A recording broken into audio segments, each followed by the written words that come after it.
Hi, I'm Meryam Bukheri, a student in the 2016 class of the MIT Sloan MBA program. I'm 26 years old and a millennial. What do young workers, millennials, today want from their jobs and careers? And how do they want to establish and maintain a balance between work and life?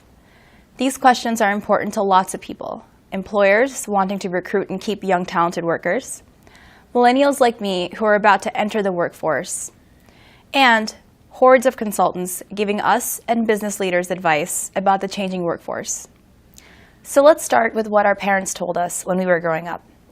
My parents, like I would guess many of your parents if you're a millennial, said that if I worked hard in school and got a good education, I would do well in life, even better financially and socially than they did.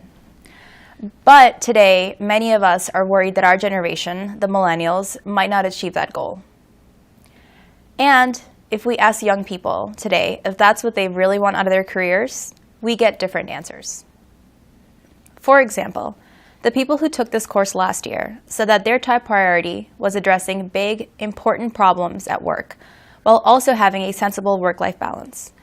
Doing well financially was also important, but these data, like other surveys of young professionals, show that it's not at the top of the list.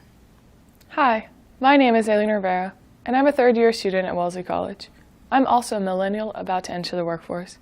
And as you saw, there isn't one single most important aspiration.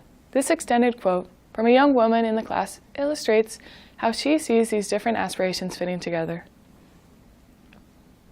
My dream includes a job where I do important work, something that gives back to the community. I dream of having a work-life balance that melds together.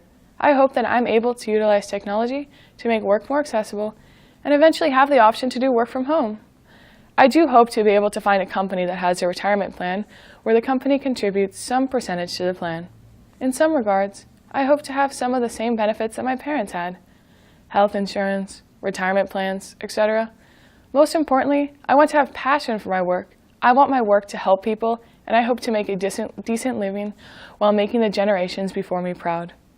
All this suggests that even though our generation shares many of the same concerns of prior generations, we care more about having an impact and work-life balance than money. Our generation of workers also looks very different than workforces of the past, both in America and around the world. Almost half of Americans today are people of color, and many millennials here and around the world are children of immigrants or immigrants themselves. We will all be working together, learning from each other, and some of us will be starting families that blend our diverse backgrounds. So we will want our workplaces to embrace who we are and where we come from. But many millennials are also having a hard time getting started. In the US, the majority of millennials say we are not earning enough money to live like we want to. More than a third of millennials report that we depend on our families for financial support. So many of us have to start out in debt from student loans and can't find full-time or career-building jobs in the fields we studied in school. How does all this affect how and where we work? Well, for one thing, we move around from job to job a lot. A recent survey said people between age 22 and 32 changed jobs between 1 and 4 times in the last 5 years, and 66% expect to change jobs again in the next few years. Many of us are also sending a clear message that we want more opportunities, not just for ourselves, but for everyone, regardless of race or the income bracket in which they were raised.